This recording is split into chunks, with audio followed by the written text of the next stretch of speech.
अगस्त 2024 को संस्कृत दिवस के रूप में मनाया जा रहा है। बतौर वैदिक विद्वान आप क्या संदेश देना चाहेंगे संस्कृत विषय को लेकर? ठीक है। कल 19 अगस्त श्रावणी पर्व है, तो रक्षाबंधन का पर्व भी है, श्रावणी पर्व है, और इसी दिन संस्कृत दिवस के रूप में इसको हम मनाते हैं।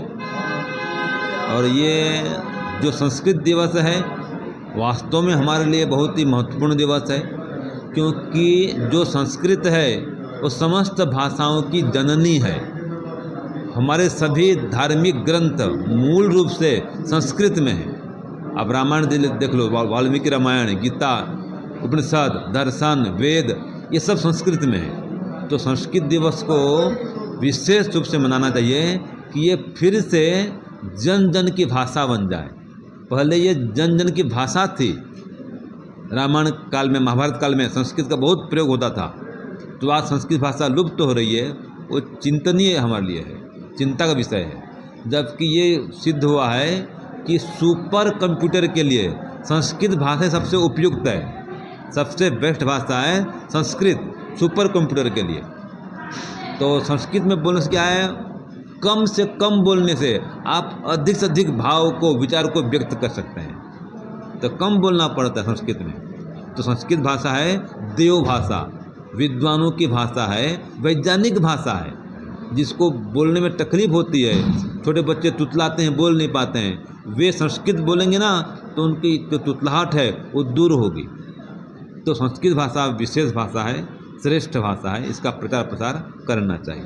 अच्छा, संस्कृत शब्द का संधि विच्छेद करें, हाँ, उसका मीनिंग क्या निकलता है? किस प्रकार से संस्कृत शब्द को कैसे परिभाषित करेंगे? यह सम्यक करोति, सम्यक माने श्रेष्ठ, सुंदर, जो सुंदर बना दे जीवन को, वो संस्कृत है।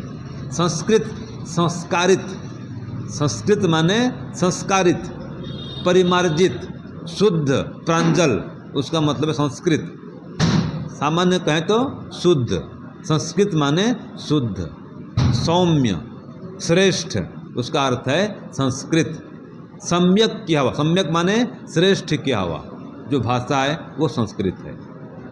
स्वामी जी, आम जनमानस कैसे इसको, जिस प्रकार से प्राचीन समय में संस्कृत भाषा एक आम भाषा थी, तो कैसे इसको प्रचलित किया जा सकता है? कैसे लोगों में जो ये खौफ है इसके प्रति कि संस्कृत बहुत कठिन भाषा है, कैसे लोकप्रिय भाषा बने, उसके लिए क्या ऐसे उपाय हैं जो करके व्यक्ति उसको संस्कृत पढ़ सकता है? हमने सुना है अनेक ऐसे उदाहरण रहे हैं जो अनपढ़ व्यक्ति रहे हैं, उन्होंने जब संस्कृत को पढ़ना शुरू किया वो संस्कृत के वैदिक विद्वान बन गए। तो संस्कृत है क्या, मतलब किस प्रकार से देखिए, बन पाएगी? संस्कृत को बचाने के लिए, संस्कृत को पढ़ने के लिए सबसे पहले तो मातृभाषा को ही बचानी होगी, क्योंकि सभी भाषाओं की जो मातृभाषा है वो संस्कृत है।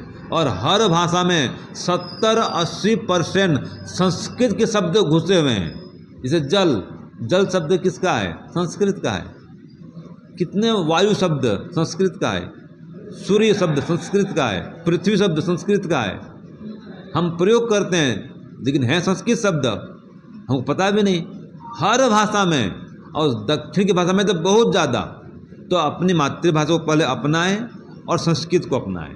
तो संस्कृत को बचाना है तो गुरुकुल शिक्षा पद्धति को बचानी होगी।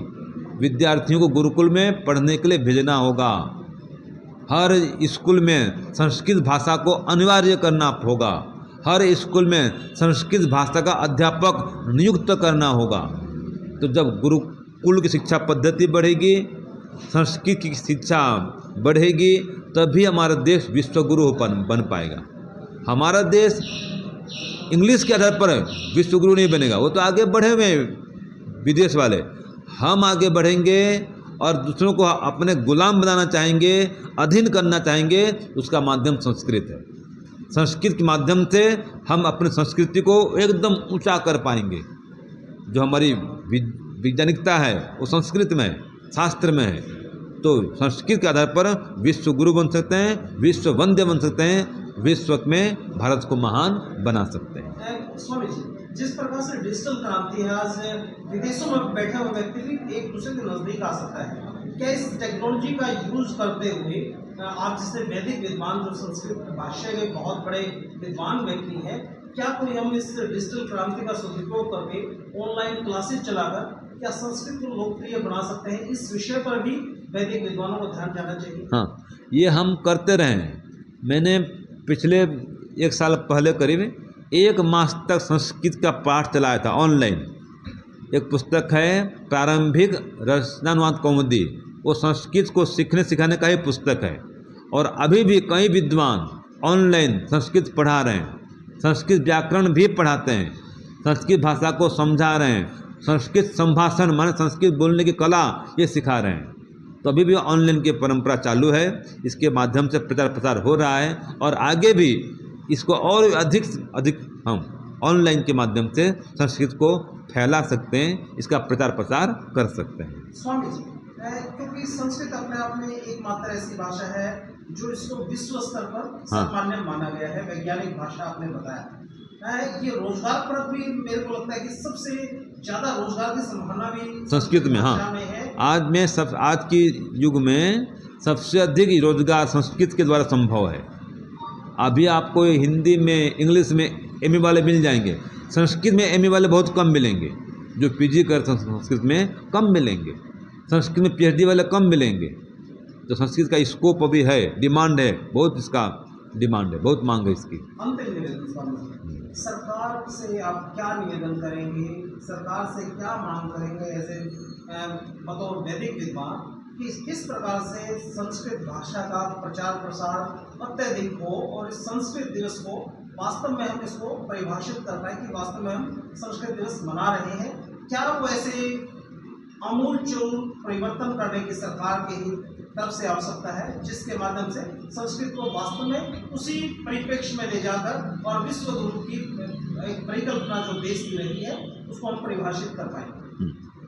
सरकार से मेरी ये प्रार्थना रहेगी कि संस्कृत को प्राइमरी कक्षा से लागू किया जाए और अनिवार्य कर दिया जाए, 12वीं क्लास तक संस्कृत अनिवार्य हो।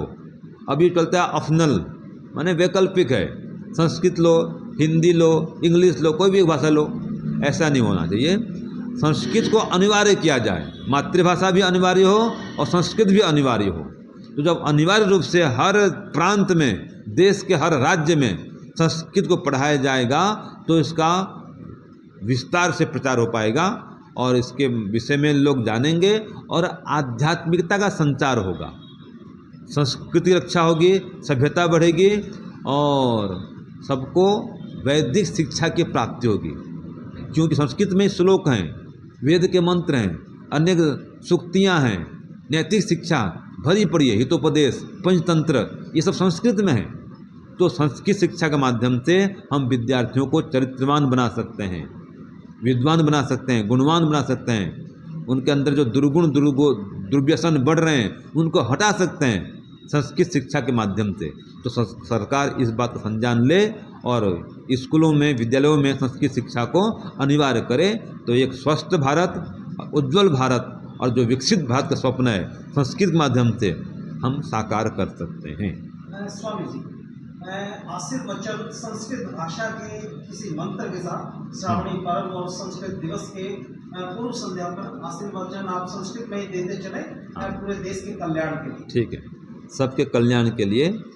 ओम स्वस्ति न इंद्रो वृद्धश्रवाः स्वस्ति नः पूषा विश्ववेदाः स्वस्ति नस्तार्क्ष्यो अरिष्टनेमिः स्वस्ति नो बृहस्पतिर्दधातु। ओम सर्वे भवन्तु सुखिनः सर्वे सन्तु निरामयाः सर्वे भद्राणि पश्यन्तु मा कश्चित् दुःखभाग् भवेत्। ओम शांति शांति शांति। सर्वेभ्यो नमः। सबको सादर नमस्ते। परम पूज्य स्वामी जी अपना कीमती समय दिया, उसके लिए आपका हृदय से बहुत बहुत आभार।